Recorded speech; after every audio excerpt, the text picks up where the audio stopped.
14 de agosto de 1987. Tierra Alta, Córdoba, Colombia. El helicóptero UH-60 Black Hawk descendió sobre la selva con un rugido que ahuyentó bandadas de loros. Polvo rojo se levantó como sangre seca bajo las aspas rotatorias. 19 mujeres campesinas fueron obligadas a descender en fila, sus manos atadas con cordón de nylon. Sus vestidos de algodón estaban rasgados por 3 días de detención en puestos militares improvisados. Cada mujer llevaba en el rostro una máscara de terror controlado bajo el sol ecuatorial que quemaba la selva. Antes de continuar con esta historia extraordinaria, dale like y suscríbete para más historias olvidadas de América Latina. Comenta desde dónde nos estás viendo. Bogotá, Medellín, Cartagena, desde cualquier lugar. Estos momentos perdidos merecen ser recordados. Ahora, regresemos a esa mañana sofocante de agosto. Rosa María Quintero, 28 años, apretaba contra su pecho un rosario de madera que había logrado esconder en el bolsillo de su falda. Había sido arrestada en su finca mientras cosechaba yuca con su familia. Campesina, madre de 3 niños, líder comunitaria que organizaba cooperativas agrícolas. Ahora enfrentaba algo que las noticias de radio habían mencionado en susurros: operativos militares, detenciones masivas. La vida a merced de un ejército que en su guerra contra las guerrillas había aprendido a ver enemigos en cada sombra. Las puertas del helicóptero se abrieron completamente y soldados en camuflaje verde oliva las esperaban formados, sus rostros ocultos tras gafas oscuras y pañuelos que cubrían nariz y boca. Rosa María había escuchado las historias durante los días de detención en la escuela abandonada que habían convertido en celda temporal. Relatos de falsos positivos y desapariciones, de torturas en bases militares remotas, de mujeres violadas y arrojadas a fosas comunes. Se preguntó si sus hijos volverían a verla viva, y en ese momento, mientras sus pies tocaban tierra firme, y veía las carpas militares camufladas entre árboles de ceiba y las ametralladoras montadas en perímetro defensivo, se dio cuenta de que todo lo que creía saber sobre su país estaba a punto de cambiar para siempre. La guerra contra las guerrillas en Colombia había escalado dramáticamente para 1987. Las FARC controlaban vastas áreas rurales, el ELN operaba en zonas petroleras, grupos paramilitares comenzaban a consolidarse. El ejército colombiano, bajo presión de erradicar la insurgencia, había implementado operaciones de tierra arrasada en regiones sospechosas de colaborar con guerrilleros. Para agosto de ese año, aproximadamente 30.000 campesinos habían sido desplazados de sus tierras en Córdoba, Urabá y el Magdalena Medio.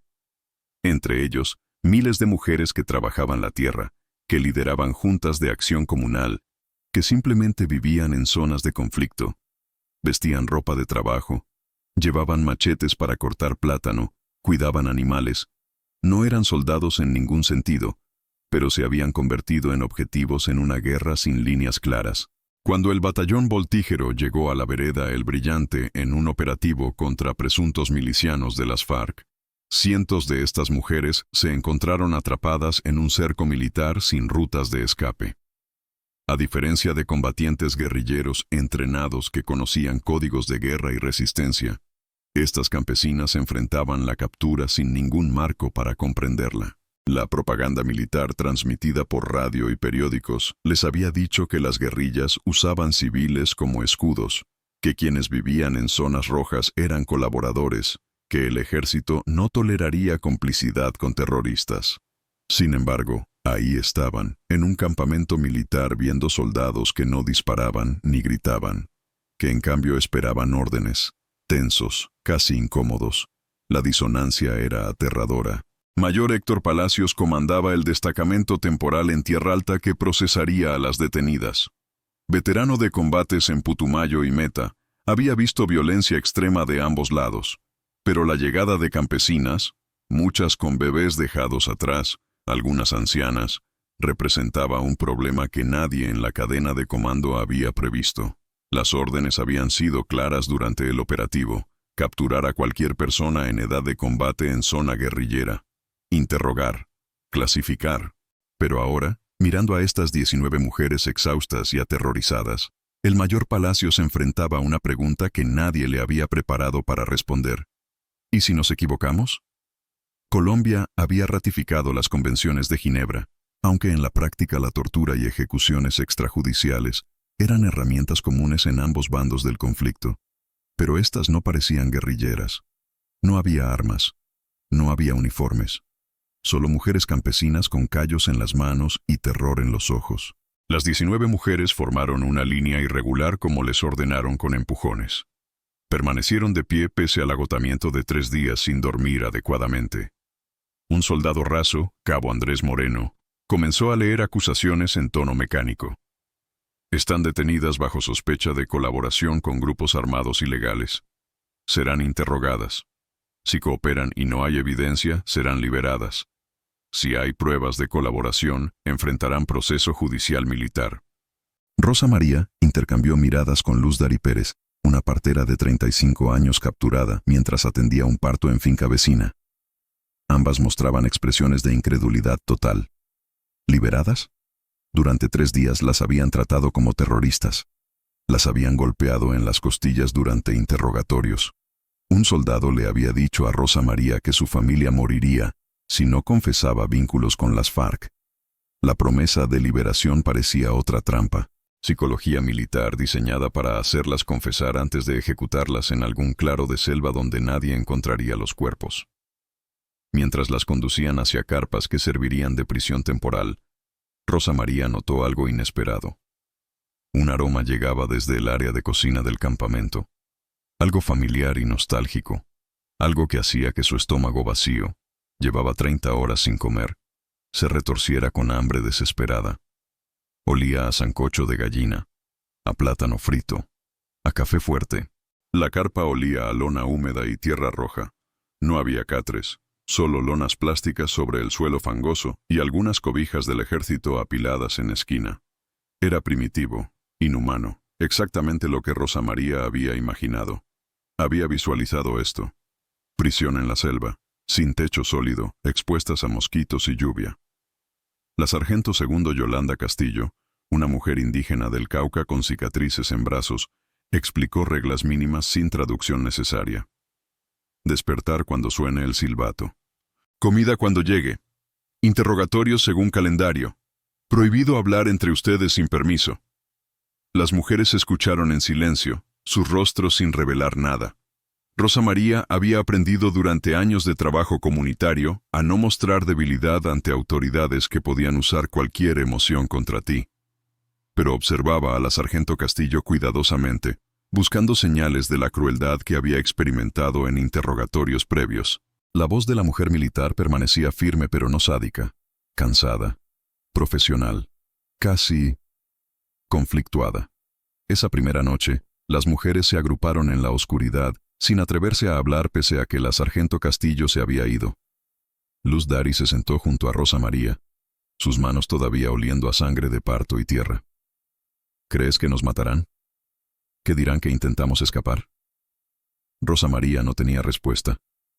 Había escuchado testimonios en reuniones comunitarias. Campesinos detenidos que nunca regresaron, cuerpos encontrados meses después con señales de tortura, familias que aún buscaban a sus desaparecidos. Ahora no sabía si ella sería una más en esas listas.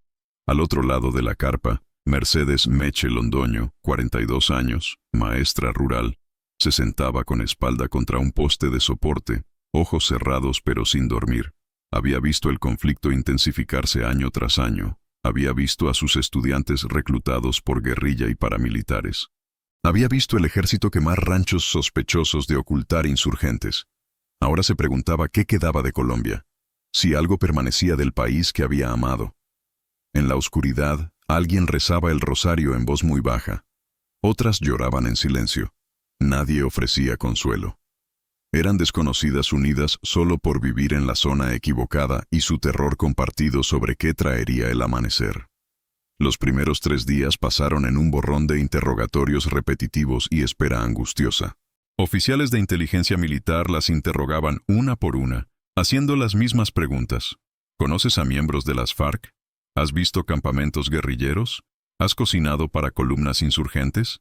¿Has llevado mensajes? Rosa María respondía con verdades que sonaban inverosímiles incluso a sus propios oídos. Soy campesina, cultivo yuca y ñame. Nunca he visto guerrilleros de cerca. No sé nada de política. Los interrogadores tomaban notas sin expresión. Imposible saber si le creían. Pero la comida. Cuando finalmente les dieron comida, era más de lo que habían visto en semanas. Arroz blanco, frijoles rojos, plátano maduro frito, un trozo pequeño de pollo. Para agosto de 1987, el conflicto había devastado economías rurales en zonas de guerra.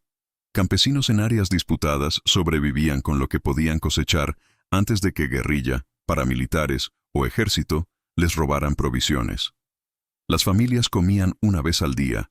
Los niños desarrollaban desnutrición crónica. Pero el ejército colombiano, financiado cada vez más por ayuda estadounidense en la guerra contra drogas, alimentaba a sus tropas con raciones de aproximadamente 3.000 calorías diarias. Y por alguna razón que nadie explicó, las detenidas recibían porciones similares. Rosa María no podía evitar comparar la abundancia relativa con las comidas escasas que había compartido con sus hijos antes de la captura. Un plato de mazamorra tenía que alimentar a 5 personas. Ahora enfrentaba más comida de la que había comido en días. La culpa era abrumadora. Soldado primero. Edgar Ramírez era un joven delgado de Santander con sonrisa tímida. Caminaba guardias nocturnas canturreando vallenatos bajito, haciendo rondas alrededor de las carpas de detenidas. Su mamá, doña Berta Ramírez, le enviaba paquetes cuando podía pagarlos. Llegaban envueltos en bolsas plásticas selladas con cinta, llenos de tesoros imposibles en la selva. La tarde del 20 de agosto, llegó un paquete que cambiaría todo. Edgar lo abrió durante su descanso, sentado en un tronco caído donde podía vigilar el perímetro y la carpa de las prisioneras. Dentro, envueltos en papel aluminio, estaban buñuelos hechos por su madre. De alguna manera había logrado empacarlos para que sobrevivieran el viaje de 3 días. Todavía esponjosos, todavía con ese olor a queso y anís que era pura nostalgia. El aroma llegó al aire como un puñetazo de memoria, dulce y salado, con ese toque de anís que doña Berta usaba en cantidades perfectas. A 15 metros, Rosa María levantó la cabeza bruscamente. Estaba sentada junto a la carpa, remendando un desgarrón en su falda con hilo que la sargento Castillo le había dado. El olor la alcanzó como algo físico, tan poderoso y nostálgico que sus ojos se llenaron de lágrimas sin advertencia. Era el olor de Navidad, de noches de diciembre con sus hijos, de Colombia antes de la guerra. Luz Dari junto a ella, clasificando hojas medicinales que había pedido permiso para recolectar, también se había congelado. Buñuelos, susurró, con expresión de dolor profundo. Rosa María asintió lentamente, incapaz de hablar. Alrededor, otras mujeres habían dejado de hacer lo que estuvieran haciendo, su atención atraída irresistiblemente hacia donde el soldado Ramírez comía el regalo de su madre. Él las notó mirando y sintió algo retorcerse en su estómago. Estas mujeres probablemente eran inocentes, campesinas atrapadas en operativo demasiado amplio. Ahora lo miraban con expresiones de pérdida tan profunda que trascendía el hambre. Por un largo momento, Edgar permaneció paralizado, sosteniendo un buñuelo a medio comer. Entonces, hizo algo que sus superiores podrían castigar pero que su conciencia exigía. Se levantó, caminó hacia la carpa y extendió el paquete de buñuelos hacia las mujeres. Amparo Suárez estaba más cerca. A 31 años, había sido vendedora ambulante en mercados rurales, viajando entre veredas con mercancía básica. Ahora miraba el paquete de buñuelos que el soldado joven le extendía con manos temblorosas. Su mente luchaba por procesar. Esto tenía que ser una trampa, una forma de humillarlas. Quizás él quería verlas rogar, degradarse por comida como animales hambrientos. Pero el olor era insoportable. Su boca salivaba, su estómago rugía, y en los ojos del soldado no veía crueldad. Veía culpa. «Tomen», dijo Edgar bajito, casi susurrando. «Mi mamá los hizo. No creo que ustedes sean guerrilleras». La sargento Castillo emergió de su propia carpa, atraída por el movimiento inusual. Observó pero no intervino. Sus brazos cruzados, su expresión indescifrable. Si acaso, parecía estar esperando para ver qué pasaría. Rosa María sintió un momento de decisión. Miró a Amparo y asintió una vez. La mano de Amparo tembló violentamente mientras alcanzaba y tomaba un buñuelo. Todavía estaba tibio, suave bajo sus dedos callosos. Lo llevó a su boca y mordió. El sabor la destrozó. Queso fresco, anís suave. La textura perfecta entre crujiente y esponjosa. Era el sabor de su infancia, de fiestas patronales, de tiempos cuando Colombia no estaba en guerra consigo misma. Era tan familiar y perdido que un sollozo escapó de su garganta sin permiso. Edgar rápidamente ofreció el paquete a otras mujeres. Una por una se acercaron, cautelosas como animales heridos. Luz Dari mordió el suyo y cerró los ojos, lágrimas corriendo por mejillas sucias. Ya fuera por el sabor o por la bondad inesperada, no sabía. Meche masticó lentamente, su rostro transformándose de sospecha a algo parecido al dolor. Un dolor de reconocer humanidad en quien debía ser enemigo. Les habían enseñado a temer al ejército. Habían experimentado brutalidad en interrogatorios. Pero este simple acto de compartir comida casera contradecía todo. Esto no era el monstruo sin rostro de la guerra. Era un muchacho que extrañaba a su mamá, compartiendo lo único que tenía de casa. Mientras el sol bajaba tiñendo la selva de oro y rojo, 19 mujeres campesinas comían buñuelos y comenzaban a cuestionar cada verdad simple que habían aprendido sobre amigos y enemigos.